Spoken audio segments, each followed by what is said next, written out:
Hello and welcome to another Demon 212 PS4 review. As you might have guessed by this going up, after 8 days the damn thing finally arrived. So anyway, today I'm going to be taking a look at Injustice Gods Among Us. I think I got that right. Last time I believe I got it wrong. At the start it's pretty much everything that it was on the last one. They've not, to my recollection, to my knowledge or anything, added anything at all new. So I've already pretty much done an in-depth review of it on the PS3 version. This is just simply bonus features where you can view your hero card and change up how you basically display it online. You can view in the archives or the credits. Settings wise, you can view a few things. You can go into controls and you can customize your controls. You can choose your AV settings, your gameplay settings. There's also then the Warner Bros. ID, which, just like the PS3 version, says I'll get a skin if I join it. So I tried to, and it won't let me join because it keeps saying that it's down. So this has been 2 iterations of the game now where I'm not going to be able to get that Flash New 52 skin because it won't let me sign in. Single player is where the bulk of the game is. The story mode is fantastic, and if you haven't played it, if you're a DC fan but you're not a fight fan, or if you're a fight fan but you're not a DC fan, I'd say when it drops in price it's probably worth getting because the story is just, it's magic. It's the best story mode I've ever played in any fighter, beat 'em up versus whatever the hell you want to call the genre, ever. Battles are just battles really. Star Labs are where the bulk of the game is because you've got 300 missions over all of, well, I believe it's all the characters. I think everyone's represented in it. I believe that was part of the DLC that added, which is what this is. So you can just go through and do all sorts of different missions. So I mean, this one here, Rehab, Regain, Basic Movement, Don't Get Hit, Win with 1 chance remaining. And then you've got this one here, Space Travel, Reach the Watchtower, Win with 1 chance remaining and Don't Get Hit. So actually, to be fair, that one's very similar. There, at least that one's different. Stay alive, throw twice, and no special moves. And that's basically all they are. They're just like, well, the standard challenge mode that you'd expect to find in games. From there you can then also do single fight, which is just against the computer, and then training. But for now, I'm going to go into multiplayer versus, which hopefully, what I've set up's actually going to work, because I've, oh yes it is. I always like to mention remote play when I can, especially when it's done well, and I had a feeling that this would be exceptional. We're going to choose a couple of the new characters, because you might have noticed if you've only played the beginning, then basically you've got the new characters on the left and right, and it's a little annoying, to be fair, that there's a space free for each. It almost feels like there should have been 8 characters, and there should have been Scorpion and Sub-Zero, much to the haters', well, not so much delight, but whatever. And then also maybe someone like the Red Hood or Power Girl or something like that. But now that they're calling this like the Ultimate Edition, I don't think there's going to be another character to fill up each of them slots. So that's a bit annoying, and it's just one of them things though. I suppose I'll choose Martian Manhunter, seeing as that's the one that everyone always goes on and on and on and on and on and on and on for about 3 months after it launched, about. And just choose any old stage while I finish up with what I was saying about the Vita connection. Because, as I say, I always like to mention it, especially when it's good. And I expected it to be exceptional because the game itself is released on the Vita.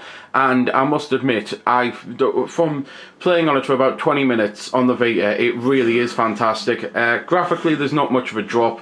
And I wish I had the Vita game itself to be able to compare what remote play looks like to the Vita game. And I will probably one day buy it because the majority of my Vita library is just fighting games that have been ported over.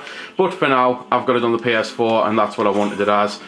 Simply so I could see if they'd upgraded anything at all, even if it was just the graphics, which that is pretty much all they've done.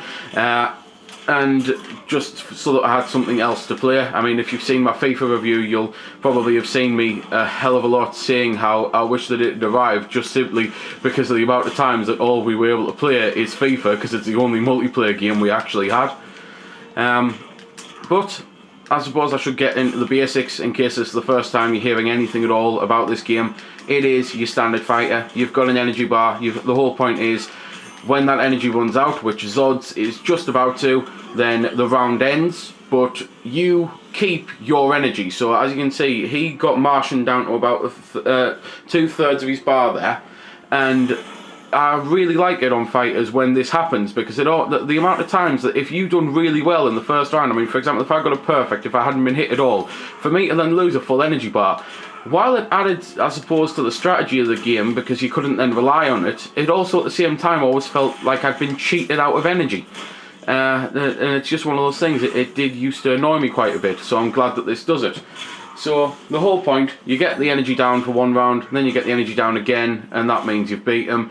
There's no fatalities or anything, because while it's from the Mortal Kombat dev, they weren't allowed to do them with the DC characters, but you might have noticed there is at least what used to be called X-ray moves, and now they're just basically a show of strength. It's like everyone does something that's to do with their power. Aquaman's is still probably my favourite because he calls upon a shark who comes up and bites him, so I jokingly call him Bitey, and now it annoys people whenever I play it, and it's just like, here comes Bitey, and things like that. It's just the usual typical crap that I like to come up with to annoy the hell out of people, mainly when I'm ending up losing. And it's just a standard fighter from there, really. There's nothing unique or special about it from any sort of point of view, but that's what makes it great at the same time, because everything's been done before, so we all know how it plays. The thing about this, there's always, on a 3-button fighter, which is what this is, you've got light, medium and hard, there's always usually then a special button, and in this case the special button revolves around the special power of the character. So for example, the Green Lantern uses his lantern, Aquaman covers himself in water and basically becomes more super, Flash becomes faster for a few seconds and that sort of thing. Scorpion, I'll be honest, I've yet to actually play as him, so I don't really know what he does, and I'm tossing between, sorry, I'll go for Zatanna, mainly because then that way people might really have a go at me for daring to play as Scorpion, considering I do actually like why they included him, even though I've not had the chance to play as him yet. The whole point was that they added Freddy Krueger to Mortal Kombat and Kratos and that, so I'm quite happy that they added a Mortal Kombat character to this. And speaking of Mortal Kombat, I must admit, I really now can't wait to see what Mortal Kombat 10 does on the PS4 and Xbox One and that, if it's actually allowed to be released, because so far the graphics of things like Need for Speed have wowed me so much that I can't wait to see what a game built from the ground up looks like. But at the same time they might say, well no, you can't have it looking like that. I mean, I'm amazed they were even able to port this, you know. So yeah, that's pretty much all I could, well, I suppose not so much rant, but go on about. It's just your standard fighter at the end of the day. They've released it for cheap, and considering we had bought some of the DLC but not all of the DLC, it was actually better for us to sell the PS3 version and then just upgrade to the PS4, because we're only spending about £5 more. So it's all down to that sort of relativity, you know. It's all down to whether or not it's worth the upgrade for you. If you liked it on the PS3, there really isn't anything about it different with the PS4, except it looks prettier. So it is one of those that you'll have to make the choice. If you've never played it before, however, and you are wanting to either get into the genre or get into the DC universe, then this is probably a really great place to start, because the story is fantastic.